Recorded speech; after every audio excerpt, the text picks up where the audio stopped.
Hey guys, welcome to Pacific Coast Auto Auction Purchase Walk Around. My name is Derek, and today we're looking at a 2002 Honda Avencier station wagon. And this is our first time seeing one of these, and I have to say it's quite a unique and cool vehicle. First off, the vehicle looks a lot like a Honda Accord wagon of the same generation, and that's because it pretty much is. The body is slightly different, the interior is different, but it shares the same chassis. Same 2.3 liter inline 4-cylinder engine. This one here completely bone stock. McPherson struts in the back and double wishbone suspension in the front. Makes it a vehicle that will handle very nicely. It'll be reliable because Accords and I guess Avenciers, Avancier? I don't know. I think it's a French word. Anyway, not much to say about the engine other than the fact that it's a 2.3 liter, which I already mentioned. Gonna lower the hood here. Automatic transmission because they never came with the manuals. Here we go. And typically we'll go over the auction sheet next, but this one here was bought from one of those weird auctions that has the stupid auction sheets. And I do have it. I'm going to go over here. It did come with a set of tires and wheels inside the car, and so we're using that as the computer stand. So you can see the damage on the vehicle. Paint peeling here. A2 scratch here, U3 and U2 here, and there are a couple of notes that come with this, but I don't have them offhand at the moment. Luckily the vehicle is in fantastic condition, and so we don't have to worry about that. And take a look, dual exhaust on the back. You can't see it, but there is. That's where the water came from because it just rained recently.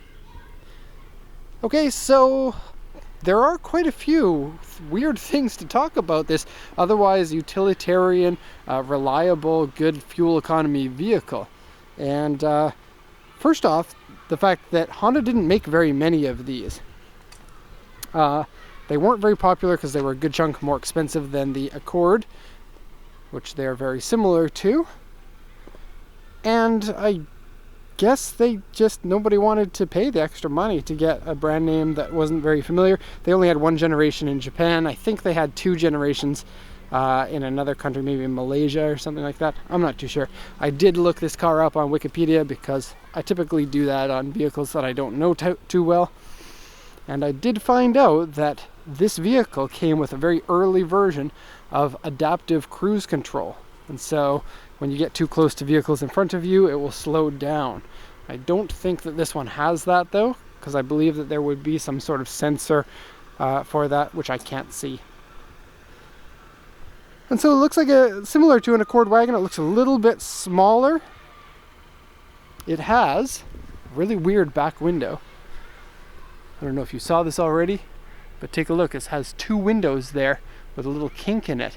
And this is kind of a throwback to the late, I guess mid 80s had an Accord wagon called like an Aero back or something like that. And it had the same thing with the two glass pieces. That one had pop-up headlights also. This one, sadly, no more pop-up headlights. But the vehicle is kind of unique, and this one's going to Canada. If you have one of these in Canada, most people won't have any idea that it's anything special, except for some people are going to be like, oh my god, he has one of those JDM Hondas, that is so tight, put 20-inch wheels on it. It has 15s on it at the moment, and they're aftermarket, and they're 2008 tires, 195s, so nothing really special there. Headlights need to be polished. They're quite cloudy, as you can see. The P1 is on the front grille. The chrome on it is peeling, and then a little bit of paint in the bottom corner there. Now it said U2 and a U3. They're on these two doors. Tell me if you can see those, because I had to search really, really hard to see them. The U2 is actually easier to find than the U3. U3 is right in the middle of the door here, but very light. The U2 is down here, right there. And so look again, it's not easy to see them, and so that's good when that happens. All right, and into the car, I guess. Nothing else to say about the exterior. So 4-door body style, I guess 5-door. Doors open super wide, as a lot of Hondas of this generation do. Door cards look really nice with the wood inserts in them. Dashboard's quite modern for 2002, I would say. And the seats look lovely with the half leather look. It looks like a fake leather, but I'm not too sure. Sometimes real leather can look like fake leather to me. Now notice the floor on it doesn't have a really deep tunnel. It's almost completely flat. And this is similar to many of the Hondas of this time. And then this section here is really neat. It's like a mama entrance. My vehicle has one too. Check out the way that this works. Pull this and that'll flip down. But this one here can flip up, and that's in a station wagon. Keep in mind, it's a station wagon, not a minivan. Gives you access to go to the back so you can go visit your kids, or you can run away from your husband. And that's why I call it the mama entrance there. So dashboard looks cool there. It does have a navigation screen with a reverse camera. You probably saw that on the walk around there. Automatic transmission, AC works, power steering works, everything works. Lots and lots of places for sunglasses in the top. I guess it's maybe marketed toward people who love wearing sunglasses, because you can take a look. Sunglasses. Sunglasses. I don't know. Cell phone maybe? Cell phone. Stuff. Never been smoked in. Smells like an angel's bottom. And that's a good thing. A little bit of damage here on this wood panel. And it isn't real wood. And these people will get mad if I don't close the door. But the dashboard has this fabric on it. It's nice and soft and good shape. It looks like something used to be stuck on here, like a place to hold cups or something. And the engine just decided to turn itself off. It is out of gas. You can see there the gas gauge is showing empty. Maybe it just ran out of gas, but usually it'll cough a little bit before it does that. Anyways, let me go out and go in the other side. We do have an extra can of gas that we put in the cars if we need to, and it's high octane gas. All right, let's see what we got here. Nope, that's out of gas. Okay, steering wheel with buttons for volume and channel. And I'm just going to push this down. It also flips up. And then this.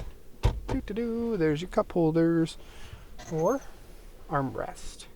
Really nice. Very cool to have that low floor. And the seats are nice and low, even though it's a station wagon, so it has a cool, unique feel to it. Mini disc player is stock in that, and it's an odd shape here, so you wouldn't be able to put a double din in there. Kind of a weird thing. Okay, onto the back seats.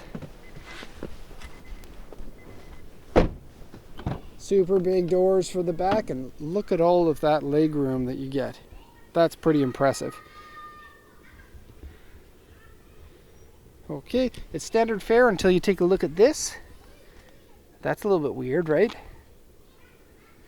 And so, this one flips forward. And this is the guard in case the kids don't want the mom to come back. It makes it a little bit more difficult for her to come back. I think it slides in. No, it doesn't. It just has like an extra pocket in there to put stuff. So this is a DS table. And it has the typical, this one, cup holders are in it. And a big handle for when dad's driving too quickly. Alright, it is really nice. Very, very nice condition vehicle. And I think, look at the vent here. That's cool. I think that this would be a killer car to do like a super, like an engine swap to a Type R engine or a KA20 or something like that. Because it would just be so unexpected. Here's your double windows for the back, and then this one here has kind of a 3-part roll system. Let me show you. This one can come off, and then do-to-do. You can do do-to-do some more, and then you can put in your bigger things. Pretty big. I think a little bit smaller than your Accord wagon, but I think if you had this over an Accord wagon, then the neighbors would think that you're cooler. There we go. Oh, didn't mention this. I did get some pictures of it for the report, but that part's peeling on the chrome, and so time for that to go. And I'm sorry if I'm pronouncing it wrong. This is what it looks like. Maybe it's Avancier. It could be Avancier. Seems like a French word. And as people know, I'm really terrible at pronouncing French. Avancier. I'm going to give it a hard R in the bottom, or in the end. Okay, so that's going to be the end of this walk around. Hope you enjoyed it. And if you have any questions, please let me know. Of course, post your comments in the comment section if you have any. And check out our website. Thanks a lot for watching, and have a nice day.